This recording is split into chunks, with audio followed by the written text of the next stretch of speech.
Hi, I'm Tom, and this is Adult Game Reviews. This is part 2 of my two-part tier list. It's been pretty much exactly a year since I started the channel, so again, I want to say thank you to everybody, including my patrons. I appreciate it. Wouldn't be here without you all. So just a little bit of a clarification for part 1. I did get some pushback from people who really liked Bear Witness, and that is fantastic. I'm glad you guys liked it. This is my tier list. I didn't particularly like Bear Witness, and it's okay that you did. This isn't about everybody agreeing on everything. This is just my particular tier list. So when you're looking at this, if you disagreed with it, please comment down below. I'm open to it, and I think having the discussion about it is actually pretty fun, but this isn't a personal shot at you or your interests. Just putting that out there. So with all that out of the way, let's get into part 2 of our part 2 tier list. I left all the games from part 1 up there. If you're interested to see what those games are, if you can't tell, you can go back and watch part 1, or you can check out the links on my Patreon for all the games from part 1 and also part 2. We started with a game that I didn't actually particularly like, and I got someone who was very mad at me for not particularly liking Lust Academy. I didn't like it. I didn't think the writing was very good. I thought there was a lot of typos. I didn't think the renders looked that good. I didn't think the movements looked that good. And in general, I thought Lust Academy was just kind of boring. I've had people call me absolutely crazy for that. And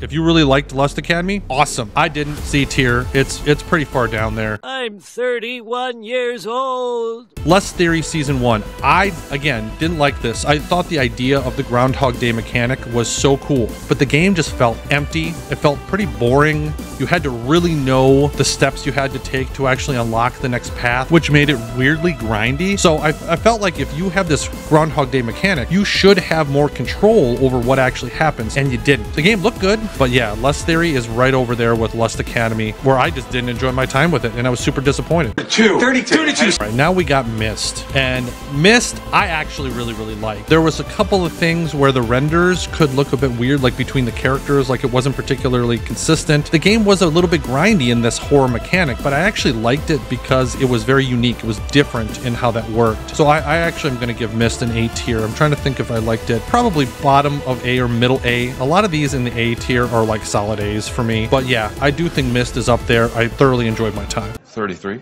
Move the Chains by Misfortune Games. There you go. I really kind of like this game. There were some things that didn't strike me as the most well thought out, but I'm going to give this a too early to rate. There's not going to be, I mean, there hasn't been many of those, but it was only in one chapter release for free on their Patreon. I liked it. It was like 2 hours long. Main character was kind of a dumbass, but you know, what are you going to do? And the characters themselves, like the love interests, all kind of looked the same, but they were pretty. So too early to rate. We'll see what happens further along in development. 34 years. Okay, moving to Mistwood Manor. And this was a game that I also really didn't like. Mistwood Manor, I just didn't like the management sim mechanics. If you don't know, Mistwood Manor is kind of a supernatural mystery, which I was like, that sounds cool, but it's mostly just a management sim where you are just grinding your way through the hotel, and as you grind each character along, you get to see more of their story, which, interesting idea, but if you don't like the actual mechanic, it's going to be a chore, and I just didn't like the mechanic. It's probably right there in that middle of the C range, where it's like the renders look good. There were some interesting choices with how those renders were posed, but for the most part, I just didn't like the management sim, the mechanic, but it's not bad. It's just not my style. 35 under 35. Orc Massage, yeah, it's just basically, you know, adult content. That's all it is. And that by no means is a bad thing. But there isn't, I mean, there's a grindy mechanic going along where you have to get the right places on the bodies when you actually massage them, and you get to unlock new characters, and it's pretty cool, but there's not much else to it. Hour 56. Okay, moving to Arid String by Eva Kiss. I first started playing this, I think, in chapter 7, and I absolutely loved it. I thought it was fantastic. I thought Lena, the two main characters that you play, where you just follow their lives and you get to make choices, it was much better than Good Girl Gone Bad as far as just game mechanics, and I think the story was better, just a much better game. But lately, I haven't really enjoyed the latest updates, and because of that, I think it's going to end up dropping it into the B tier for right now. I'm going to tweak a lot of these at the end, but I did notice that Carnal Instinct, yeah, should probably go in the too early to rate. I played it really early on. They've had a number of different updates, and I don't think I got a good sense of what the game was like, so I feel like that's probably more appropriate for my personal review. 37. Number 37. What do we have? Okay, Pale Carnations by Mutt and Jeff. And Pale Carnations is literally the best power play game I think out there right now. It's done very well. The renders themselves look good. The story is fine. It's not really the point. You play the main character who is in medical school, I believe, and as a way to pay for school, you end up working at this secret, but you know, not so secret gentleman's club where there's a competition every year for multiple girls. And your job is basically to be like liaison to those girls and make sure that they continue with the competition. In all that, that, it's actually quite good. I don't like the development cycle when you need to have 3 or 4 updates per chapter. I'm like, why not just call those individual updates individual chapters? I don't know, something just feels weird about that. I don't like that. And then also, you know, most of the game is just a bunch of gross guys. I think for all those reasons, it's going to end up in A tier. If you really like the power fantasy of it, it'll probably be higher for you, but if you're not into it, it'll probably be lower. So this is really going to depend on your personal tastes. 38. Project Atmosphere by Dr. Mad, and this is going in trash. It looks fantastic. This has, quite honestly, the worst writing of any game I've played this entire year. The writing is so terrible, I couldn't finish it. Even Angel's Awakening, while boring, it wasn't written this badly. I'm next! I'm next! Project Passion by Classy Lemon. This game makes me feel so much better than the last couple I had to deal with. Project Passion is such a good game. You basically get a crew, interact with aliens, and travel around the universe. Project Passion is one of the few games that does everything average to above average. But there's one thing that keeps it out of the S tier for me. It's going to be like high A+ tier, is the pacing. The pacing on the game is very awkward and sometimes too fast, sometimes too slow. And that was my biggest issue with it. But other than that, it's a fantastic game, and you really can't go wrong if you love the space genre. Cholesterol. 40? Okay, next is Queen's Brothel, and it's basically exactly what it sounds. You run your own brothel, you bring in more girls, you try to earn more money. It's RPG mechanics, and it's probably going to go right here if that sounds fun to you, which it is. It's a pretty fun game, but that's pretty much exactly what you're going to get. But I'm 41 now. Ravager by 4 Minute Warning. Ravager is such a polarizing game. I feel like I got duped into playing Ravager. You know, I watched another video where they were talking about it, and I'm like, hey, you play a red dragon taking over the land to try to take his kingdom back. And I'm like, that sounds cool. Is this like a D&D quest? Are we gathering your party of adventurers and heading out? No, it's very different than that. You are basically brutalizing your way through everybody, and you could even be the nice guy and you still brutalize people, or you could not be nice. And there is so many different flavors in this. If you like the more dark fantasy, this is probably the best one out there. This is definitely up there. And so for me, the only reason for me that it's not an S is because I just don't like these types of games. I'm not really a big dark fantasy AVN player. It's right around mid to high A tier for Ravager. It's such a good game, and if you like the dark fantasy, go for it. And if you're into it, oh, this is probably going to be an easy S tier for you, but not for me. 42. Seeds of Chaos by Lord Ariok. And Seeds of Chaos is a difficult one for me to rate because I played through a decent chunk of the story, but I still feel like I have maybe even like half of the game left to go. There's just so much content. So I don't really feel comfortable that putting in a rating yet. If I had to, if you were holding my feet to the fire right now, I'd probably say maybe high B range for it. It could easily sway in either direction. I mean, I could feel like the story doesn't end very well, or it goes down a path I don't like, or maybe it ends up being a lot better than I feel like it has been from my personal taste. So until I get further along, I'm just going to say it's too early to rate for purposes of this tier list. I'm 43.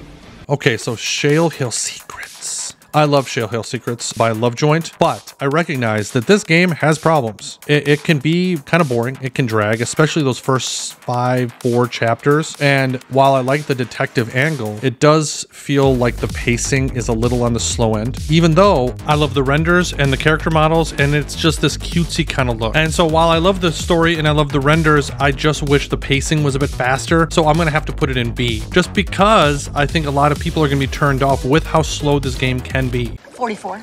Moving to Shelter by Winterlock Games, and this has a little bit of a sordid past a little bit. I know Winterlock promised the moon and didn't deliver on a lot of his promises. I still like the game quite a bit though. It's done pretty well. It ends, which is nice, and it's this kind of branching, not really branching, but it's a point and click kind of venture where you are limited with the amount of moves you have every single round. If you don't do certain things at certain times, you could be punished, but I really liked a lot of the love interests, and I like the story. So for me, I'm going to put this into low A. I think it's a good game. So 45. Oh, Lust Theory Season 2. And somehow I felt like Lust Theory Season 2 was a little bit worse than Lust Theory Season 1. The renders were better. I really liked the characters quite a bit, but it wasn't finished when I played it. Like, it was fully released to Steam and it wasn't done. Like, there was still a lot of voice acting that needed to be in there and implemented. I felt like some of the stories and branches weren't completely fixed. It was really buggy. Yeah, so this is where it's going. I didn't want to pick up either one of these after I got done playing it because it was just kind of boring, even though the Groundhog Day mechanic, again, such a good idea. I just wish it was done better.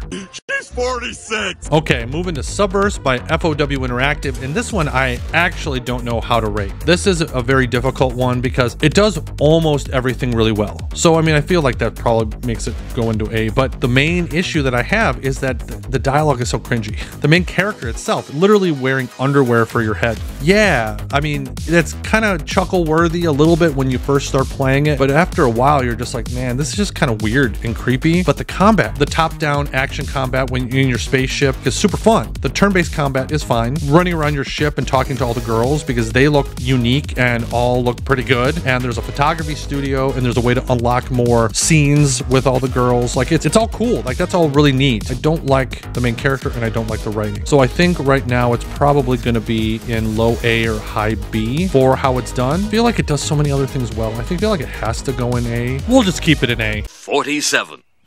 Superhuman by Weird World. And Superhuman was a surprise because I think it looks really weird and creepy. I don't think it looks particularly good, but I think it's perfect for what the game is going for. So it's always a little unsettling. Everyone in it is unsettling to look at. There's some cutscenes when you do certain things, and those are awesome. And the game has so much content. It is a big game. And it was almost done when I played it. I think there might have been a little bit left. There was some optional NTR. I mean, it's all monster stuff. And so if you like that, this is actually kind of a cool game. For me, I feel like it's probably in the middle here. Yeah, I'd say it's probably in B tier. Very niche. If you just really despise the art style, well, you're probably not going to like it because it's a long game. This woman's 48 years old. Tales from the Unending Void by Pervertier, and this is another one that people really love, and I liked. I didn't love it. One, I love the sci-fi space genre. I really enjoyed like your ship itself and collecting all the crew. I enjoyed the story that led you up to getting your ship. That's all neat stuff where you basically are running away from the government. I liked all that angle of it. I didn't like the way the aliens looked. A lot of the character models and character faces just weren't very attractive, and in the middle of everything, you end up spending a big chunk of time off of your ship. So for me, I think this is going to go into high B. I mean, it might be able to go into low A, but I think it has a number of issues. I love the story though. It's just the character models, the faces. You spend too much time off of your ship. I think for all of those reasons, it's going to drop it down to high B for me. Who's next? City of Broken Dreamers by Philly Games, and I like this game quite a bit. There's a couple issues though with City of Broken Dreamers. While the game is super stylized, I think the characters look really cool. The action sequence is really neat. I enjoyed the story itself. It could drag a little. I'm going to put City of Broken Dreamers in the A tier. The pacing was a little off, but other than that, I feel like it's pretty solid A. I'm thinking like 50, man. Genesis Order by NLT Media. All right, yeah, I mean, same maker as Treasure and Nadia. We're going to get to that one. But Genesis Order for me was just too early to rate. Played it last year, and I really enjoyed my time with it. It was in my top 10 that I played so far last year, but they've come out with a number of updates, and I feel like some of the systems are probably going to be implemented a little bit. I have no idea what they've done with it recently, so I don't feel totally qualified to talk about it, but I do plan on jumping into it at some point. 51 years old. All right, Seven Realms by Cloud Games, and Seven Realms was such a disappointment. I liked the whole premise of Vampire King and Nation and some of the politics in there and how you're basically creating your own little squad of different kind of creatures. Very cool ideas. The renders could look weird, especially with the main character. You need to make him less muscly because he just looks like a stack of potatoes. And some of the animations during the lewd scenes were legitimately just straight up bad. Like they were just bad.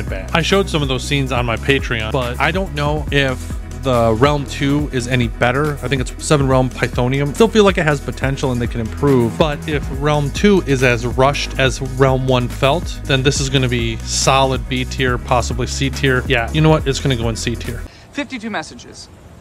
Next, we have SWTA The Author, which stands for Something to Write About the Author. And this was a Patreon-only exclusive review. The author focused on the main character who is an author, and he was having some mental health issues. It addresses his struggles. There's mental illness, there's disability, there's depression, there's severe mental illness. There's all sorts of different things that this discusses, and I feel like it's kind of Leap of Faith light in that way. I really enjoyed it. I didn't think the storytelling was nearly as well done as Leap of Faith, but I thought my time with it was well spent, and I heard that SWTA has a better game out that's called The Unbroken that's getting ready to release, so I'm looking forward to that one. So yeah, I think this is going to go in A tier, and I'm really looking to see what the Unbroken is like, because if it's better than the author, we might have another really high A tier or S tier game. I'm looking forward to it.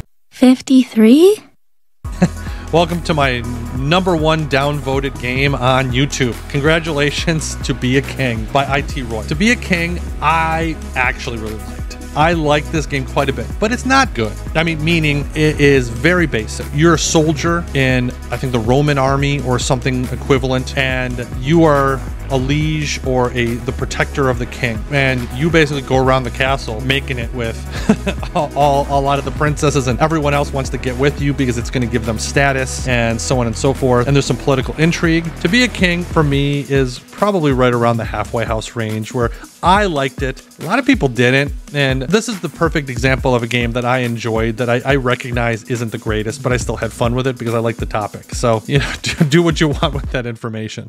I'm 54. And so back to back, then you got Treasure of Nadia by NLT Media. And Treasure of Nadia was a phenomenon for a while. Like, I think it was one of the highest played games on Steam, and it was so popular up there. And I'll be completely honest, I'm not exactly sure why. A lot of people, this was the first interaction with adult gaming. The renders themselves, I think, could look very beautiful. I think I'm not the biggest fan of the over-exaggerated body parts. To me, that kind of just kills a lot of the immersion. So I didn't really like that. I also thought it was really grindy and not in a necessarily fun way. I thought Genesis Order, the little I played of that, was substantially better as far as the grind goes, and I like the story better. So for Treasure of Nadia, I think it's going to go in low B. I know I'm going to get some crap for that, but due to a lot of different reasons, I thought it was fine. I thought it was an above average game, but I didn't think it was anything special, even though it was always up there in the Steam charts. Oh, I don't know. 55? The second to last one left, and we're getting to Wildlife by Adeptus Steven. Wildlife, if you're not familiar, is, I think at this moment, the #1 grossing Patreon adult game. And it's like 100,000 or 120,000, something like that per month. Insanity.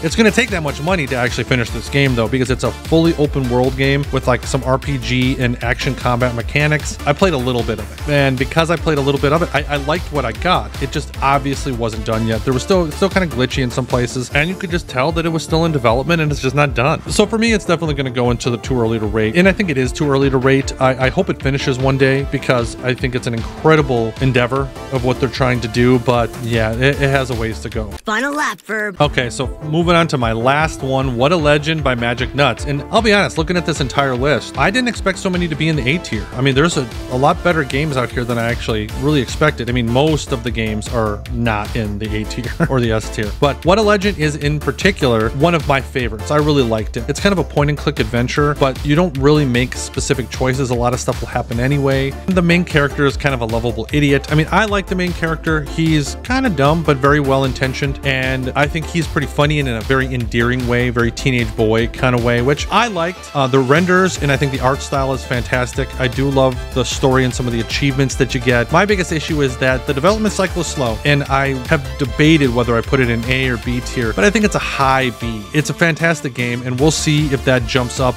after the whole game is finished, but until then, it will be in B. So I know you think I'm done, but unfortunately, every single time I sit down, I find more games that I actually played this past year. So there is going to be a part 3 of this. It's going to be short, so it's not going to be super long, but games like Once in a Lifetime and Scarlet Maiden didn't make the list initially, so I'm going to have to make the next one, and then I will also tweak it at the end of that one. So yeah, look forward to a part 3 that's going to be substantially shorter, but I just couldn't get everything into this part. So if you actually haven't seen part 1, you can check it out right here. Other than that, I really appreciate everyone's support, and look out for part 3 coming up, and actually my first review in a while, so look out for that. Thanks again. Until next time.